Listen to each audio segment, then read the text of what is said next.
torture that Packers front office. He's going to continue to do it.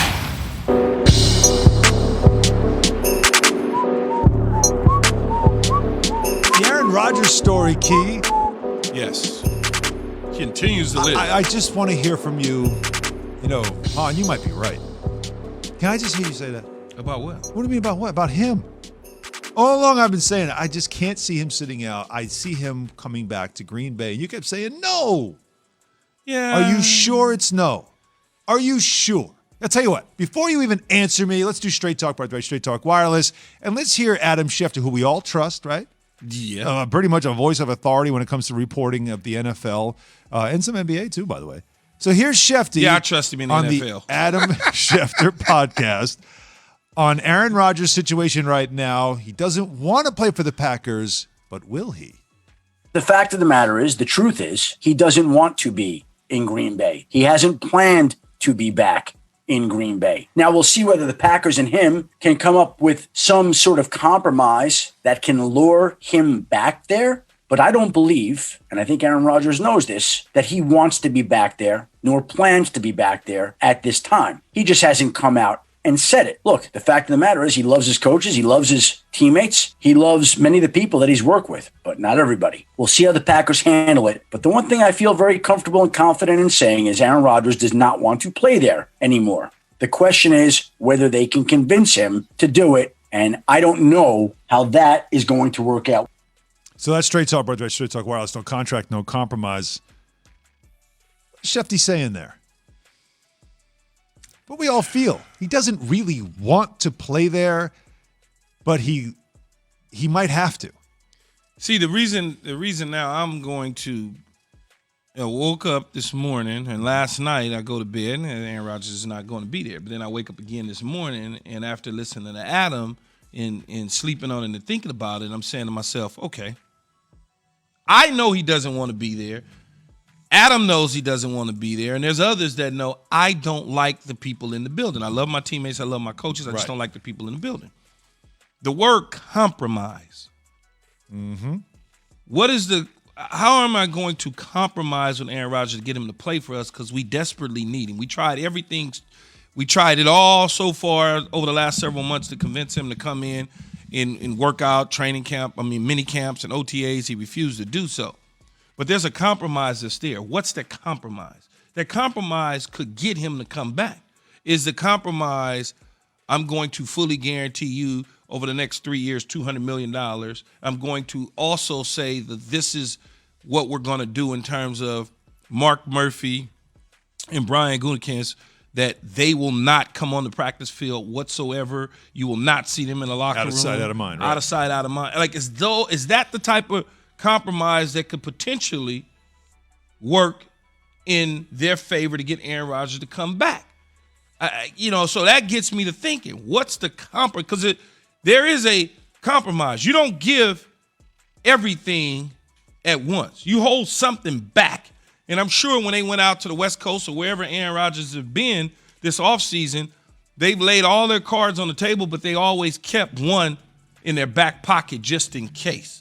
You know that? They're going to keep that right in their back pocket. So that's why I'm like, well, maybe there's something there. Because when Adam says those sort of things, your ears go up. And you got to listen to that because he's dialed in. He knows what he's talking about. He's not like some of these other dudes on some of these networks that just throw it against the wall and hope it stick. That's not the case with him. He's not making things up. Mm-hmm. He doesn't sleep. The man doesn't sleep. Like his phones, I feel bad for his wife because his phone is next to him all night long. As soon as it goes off, Adam is on, he's on TV talking about it at 6 a.m. in the morning. So it's like there's something that's there that's telling me Adam is leaning toward him playing for Green Bay this year, even though Aaron Rodgers doesn't want to, but the Packers feel like they got something in their hip pocket that they're willing to give him. Yeah, so that's why I kind of changed. I'm following Adam's lead at this point. Yeah, and that's the same thing. When I heard him say what he said, and, again, we had Dominique Foxworth in the other day, and he and I both were getting that same vibe. Like, it's just hard to imagine that he's legit going to sit out. But it's not him. It's the team coming to him with whatever it is in their back pocket and hat in hand. What do you need? Like seriously, you'd have to beg him to come back because of where they are as a team. I mean, we're going to in a couple of minutes talk about windows closing for some franchises. If he doesn't play, whatever their window was for getting to conference championships and maybe getting one more Super Bowl, that's closed now. You're resetting everything in Green Bay. So if I am their leadership, I'm absolutely going back to him hat in hand. What do you want? What will it take? What do you need? What can we do to fix this in some way? And then wait for him to give you those answers, knowing he's not going to give you those answers now.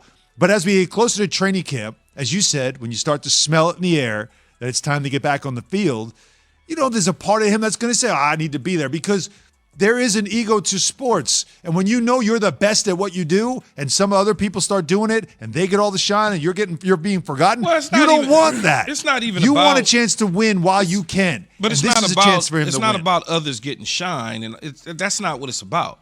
It's about me. You're not part of the discussion anymore. You're forgotten. Yeah, no, you're still part of the discussion because I just won the MVP, so I'm gonna always be part of the discussion. But not in the way you want to be. No, I'm gonna be part of all the right, discussion. Fine. Maybe that's not accurate. So, but it's still you want to be out there competing. The problem is not with the coaching staff. Clearly. The problem's not with my So teammates. let him just deal with Matt LaFleur. The problem is the front office. Upstairs, right. So how do we get that to go away? Well, they're not going to fire him. Put yourself You're in not this situation. firing him. Put yourself in this situation. All right, they're not right. They're not firing him.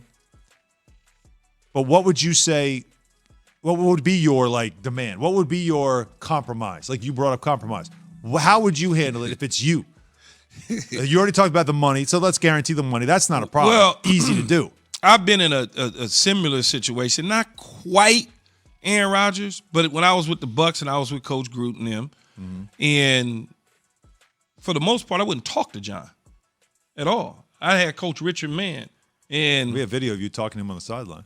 Yeah, but that's whatever. I mean, I don't know if it was talking or screaming, whatever. Yeah, right. But for the most part, like I said, I wouldn't talk to him. Yeah. And because I didn't want to deal with him. I was under contract. I'm coming in. I'm going to do my job. I'm going home. All the kiki and ha-ha and the smiling and all that, miss me with that. You go over there and deal with them. And so one time at practice, he was trying to explain something about a route and stuff.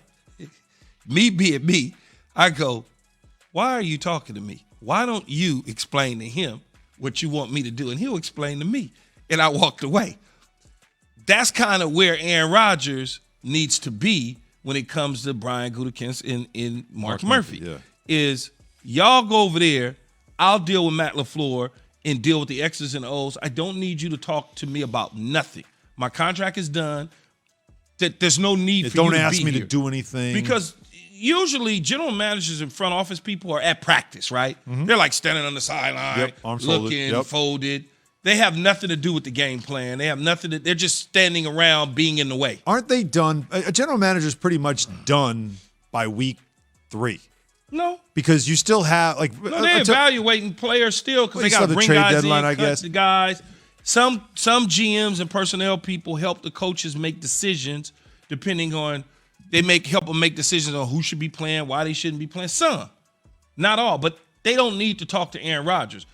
If you need to do that, look out your window at the practice field or wait till the coaches come into their meeting and watch it on tape.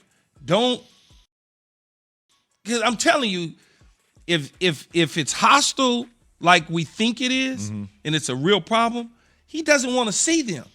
Now, the only problem I have with that is that if you want to be involved in decision-making or at least be included in decision-making, how do you do that if you don't want to see or talk to the front office guys? Is that Matt will come to me or we'll discuss and then Matt will go to you? Is that what Matt? Figure it does out. Matt LaFleur now become the middleman, basically? Figure it out. Yeah. It's not that difficult. Right. Well,